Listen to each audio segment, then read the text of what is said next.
What's up, guys? Welcome back to the Deep Dig Sports Pod. I'm your host, Drew. My other hosts are right over there. What's up? It's D. Good to see you again. Today we are talking about Daniel Jones being signed to a pretty sizable deal with the Giants. But before we get into that, go ahead and hit that like button, go ahead and subscribe, and go ahead or follow and go ahead and hit that notification bell to stay up to date. We are dropping a bunch of content here on this channel. So, it is what it is. Yeah, guys, and I'm going to start here. Let's just dig right into it. Congratulations to Daniel Jones for getting his money. He got a real nice bag that absolutely nobody in the world thought he was going to get that much money. And it's weird to see, other players pocket watching a little bit. But did you see the tweet from Jaquan Brisker about this? Nuh-uh. What did he say? Okay, so someone said like, "Oh, it's a damn shame MVP of the league getting treated like he ain't proven." Talking about Lamar Jackson, Mm-hmm.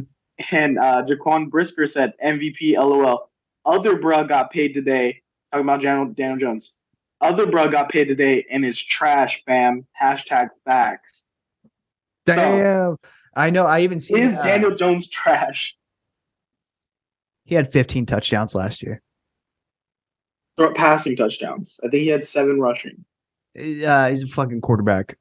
He had 15 passing touchdowns. You're not going to tell me, well, let's add in the 7 rushing touchdowns he had. That is 22. You're telling me you couldn't find another option at quarterback that would get you 22 touchdowns? And okay, did we say what the contract was? It was what was We it? 5 didn't. We years? didn't. We just glossed over that. It was a Yeah. 4-year, $160 million contract. $160 million. 82 of which is guaranteed at signing, bringing the average around $40 million a year. So, Hey, Lamar, get an agent. get an agent, dog. Get Daniel Jones agent. Because if Daniel Jones is worth $160 million, Lamar Jackson is worth $1 billion. Yeah, it's ridiculous, dude. I think what ended up happening, like they kind of shit down their leg on this one. It's one of those things. I know they wanted to keep both Daniel Jones and Saquon. And I think they were like, okay, well, which one would be more likely to hold out on the franchise tag? And 100% it would have been Daniel Jones. And so I think rather than risking that, they were like, we can just tag Saquon. It's going to be, that's a lower franchise tag anyways. And we can just do the deal with Daniel Jones. Daniel, what do you want? And he's like, I want 40 a year, dog. And they're like, yes, we can do it. We just need to do it before the franchise tag deadline. And I think they really just kind of boxed themselves into the corner, knowing that they wanted to franchise one of those two guys when they should have just been like, okay, Daniel, like they should have did Daniel Jones the way the Baltimore Ravens are doing Lamar Jackson. Hit him with the non-exclusive. Go ahead. Because Daniel Jones had one decent year. This in his entire career, he's had one decent year. Lamar Jackson is a fucking MVP winner. That's so wild to me that they like these roles are reversed when it should be Daniel Jones on the non-exclusive franchise tag and Lamar Jackson getting broken off. It's sad, bro. It's sad.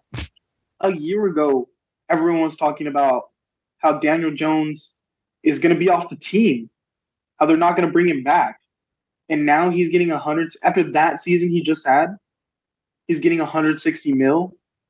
It's blowing my mind that they made this deal. And it was so like, yeah, like the numbers started, like the reports coming out. It's like, oh, he's gonna get like 30 mil a year. And Well, even that, he might get 30. He might get 35 mil a year. Oh, I even seen it go up to like, oh, he's asking for like 45 mil a year. And it was like he's asking, but I'd be telling him maybe 25 mil a year. Like, let's start there. But this would have been the perfect opportunity for them to just get out from under this Daniel Jones era. And even if they brought in like a Jimmy G for a season, and just got a Jameis Winston for a season for Gardner like 4 Minshew. mil, 5 mil a year. You're gonna stake your claim on Daniel Jones to carry your squad. I mean, maybe we'll look stupid in 2 years when Daniel Jones is MVP and a Super Bowl winner, but I highly doubt that. I highly doubt he turns into that. You know who I'm blaming if I am a Giants fan right now. I'm turning around and I am being so fucking angry at the Minnesota Vikings. How could you blow this for us? Us winning that playoff game is pretty much a death sentence. Like it really was, because when you come down to it, when you sit down at the negotiation table, Daniel Jones looks you in the eyes and he's like, "Hey, I put this quote unquote put this franchise on my back. I got us to the playoffs. I got us a playoff win. What if like what else do you want me to do? I've done my job with this coaching staff, with this GM. So like go ahead and pay me." And it's like they set that deadline of the franchise tag deadline, and it's like, all right, well, we got to pay him, especially the New York Giants. We know how they feel about quarterbacks.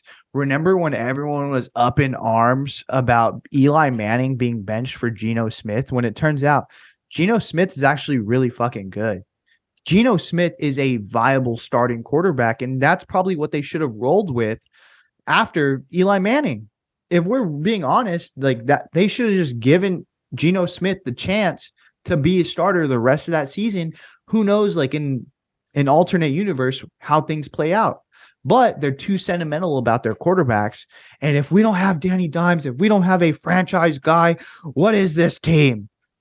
And it's like, oh, okay, well, you're going to just overpay for it, dude. That's what I was about to say. Where you said they should be blaming the Vikings. They should be blaming whoever benched Geno Smith, because there was your starting quarterback for the next 3-4 years. You had him, and you would have had him at a very low price. Look at the Seahawks sign him to a really good deal, and the Seahawks can get out of it in 2 years if he starts to decline and they find a younger guy. But man, it's just crazy that Daniel Jones is going to be there now for the next 4 years, and they're kind of locked into this now. Like, how do you think? Well, I think the excuse for Daniel Jones is he doesn't have weapons.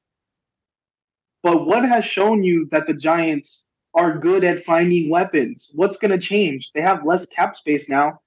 They have, I don't know how many draft picks that didn't work out in the last like 5 years that are on that roster and off the roster.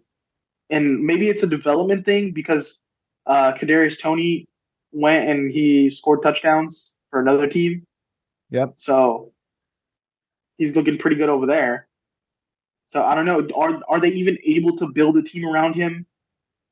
Well, other than Saquon?